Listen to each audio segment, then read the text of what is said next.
Jadi apa yang mengenai kamu di bumi maupun ada pada diri kamu, anggap saja itu, yakini saja sebagai qada qadar. Supaya kamu tidak putus asa apa yang sudah terlewatkan dan tidak bangga dengan apa yang kamu udah. Misalnya saya ini kan termasuk kiai keren misalnya.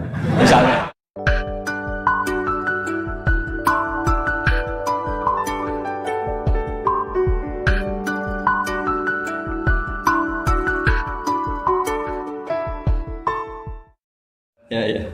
Masalah keimanan. Tanya apa ngeluh? Kalau tanya boleh ya gimana? Masalah keimanan tentang qada dan qadar. Oh iya. Kalau qada dan qadar itu kita sudah ditentukan oleh Allah, kenapa masih dimintai pertanggungjawaban nanti di akhirat? Oh iya. Betul. Ya seperti mukadimah saya tadi ya. Jadi ngaji itu harus kafah. Kafah itu artinya komplit. Jadi Nabi dalam banyak hal yang momennya tepat ya menganalisis dengan qada qadar, tapi dalam banyak hal juga melarang orang membicarakan qada qadar. Jadi misalnya gini, kamu kadung ditakdir pernah punya dosa dan kamu ingin tobat, maka dosa yang masa lalu anggap saja qada qadar, terus keinginan tobat itu anggap aturan syariat. Jangan lalu setelah qada qadar kamu tidak berkeinginan tobat. Ini penting saya utarakan karena Nabi itu ngendikan pasti dua kali. Saya jamin di setiap konteks sosial Nabi pasti ngendikan dua kali. Dua kali itu dua solusi. Nabi pernah ngendikan idza dzikiral qadar fa'amsiku wa idza dzikra ashabi fa'amsiku. Jika umatku telah menjustifikasi qada dan qadar fa'amsiku, kamu jangan ikut-ikut. Karena nanti akan yang zina enggak apa-apa, saya sudah qada qadar, yang maling ya enggak apa-apa karena sudah qada. Wah bahaya, bisa hancur syariat kalau seperti itu. Tapi ada banyak hal yang Nabi mengisnadkan itu ke qada qadar. Kayak cerita Nabi Musa dan Nabi Adam. Ada kan di hadis sahih itu jelas. Ini dengerin ya, ini betul di hadis sahih. Nabi Musa itu saking Israelnya, memang beliau orang apa? Pertama, semua nabi kan pasti ngalami diangkat ke alam roh. Nabi loh ya, tidak sampean nabi. Sama tidak usah ambisi begitu, nabi ini. Ketika beliau diangkat di alam roh itu ketemu Nabi Adam. Padahal Nabi Adam kan Abul Basar, tokoh utama ada. Pertama ketemu langsung ngomong gini, anta Adam, kamu betul yang namanya Adam? Ya saya Adam. Antal ladzi akhrajtan nasa minal jannati wa asqaitahum. Siapa hadisnya? Antal ladzi akhrajtan nasa minal jannati wa asqaitahum. Gara-gara kamu orang enggak hidup di surga. Jadi kalau sampean marah gara-gara kamu, saya harus cari uang sampai Korea gitu. Coba kalau kita masih di surga enggak perlu kerja di mana? Karena semuanya tersediakan, enggak punya istri jelek, semuanya cantik karena bidadari. Gara-gara jenengan kita harus keluar di bumi dan keluar dari surga. Nabi Adam itu karena orang sepuh ya, beliau santai saja. Anta Musa, kamu betul Musa? Ya, saya Musa.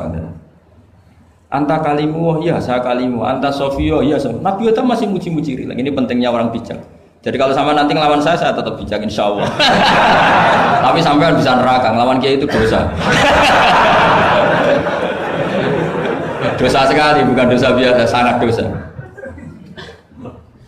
Nabi Musa, Nabi Adam masih anta sofi wa anta kalimu. Bukankah kamu melihat di Taurat bahwa saya akan dosa dan akan dosa saya sudah ditulis 40 tahun sebelum saya dosa?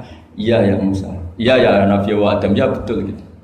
Berarti kamu mengkritik saya atalumunani fi amrin qad qadahu. Kamu mengkritik saya, menyalahkan saya dengan sesuatu yang sudah diqada-qadar oleh Allah sebelum saya lakukan. Jadi sudah ditulis sama Allah 40 tahun sebelum saya salah sudah ditulis skenario-nya. Nanti Adam akan salah terus keluar dari surga. Memang dari awal Allah skenario-nya seperti itu. Itu ibarat istri kamu sudah tahu. Ini kalau miskin setia, kalau sudah kaya nanti pola. Itu sudah tahu. Tapi anehnya istri kamu ketika nyata-nyata pola kok tidak siap. Padahal sebetulnya sudah tahu loh, iya kan? Makanya saya kalau ngaji di mana-mana bilang kelirunya orang Indonesia itu satu. Kalau ilmunya terbukti itu tersiksa, itu kelirunya orang ini. Semua cowok tahu enggak? Semua lelaki tahu enggak? Kalau enggak pernah nafakoi diomelin, tahu enggak? Tahu. Tapi ketika itu nyata enggak siap. Harusnya ketika nyata diomelin, alhamdulillah ilmu saya benar, termulia. Tapi istri kamu juga gitu. Biasanya wong lanang duwe akeh pola. Terus dengar sampean mulai cinta orang lain, harusnya kan alhamdulillah ilmu saya benar kan. Artinya gini, manusia saja bisa memprediksi. Kan nggak mungkin kita nyifati Allah nggak tahu Nabi Adam salah sebelum nyata-nyata salah. Tentu itu tidak mungkin. Nah, maknanya qada qadar kira-kira gitu. Allah itu tahu apa yang akan terjadi. Tapi tetap saja ini nggak boleh dipakai justifikasi untuk maksiat. Makanya jelas aturan Quran, saya mohon kamu nggak boleh salah. Ini nanti saya baca. Saya hafal tapi ini biar tamu ayatnya. Itu ayatnya kan ma asaba musibatin fil ardi wala fi anfusikum illa fi kitabim min qabli an nabraha inna dzalika 'ala Allahi yasir likai la ta'sau ala ma fatakum wala tafrahu bima atakum. Jadi apa yang mengenai kamu di bumi maupun ada pada diri kamu, anggap saja itu, yakini saja sebagai qada qadar, supaya kamu tidak putus asa apa yang sudah terlewatkan dan tidak bangga dengan apa yang kamu sudah. Misalnya saya ini kan termasuk kiai keren misalnya itu saya tidak pernah bangga karena memang ditulis kalau suatu saat Gus Bah itu keren, jadi bangganya di mana? Kan sesuai skenanya. Jadi untuk menghilangkan ujub bangga itu dengan cara iman sama qada qadar. Nah, terus likai la ta'sau ala fatakum, kamu tidak perlu putus asa dengan apa yang sudah kelewat. Misalnya masa lalu kamu ya tadi diusir istri, suami, macam-macam lah, utangnya banyak, wes sudah bangkit saja, sudah takdir. Jadi mungkin ada yang mencarikan, coba ini carikan, mungkin di surat Hadid atau apa yang nanti dicari ayatnya. Pokoknya ayatnya tadi apa?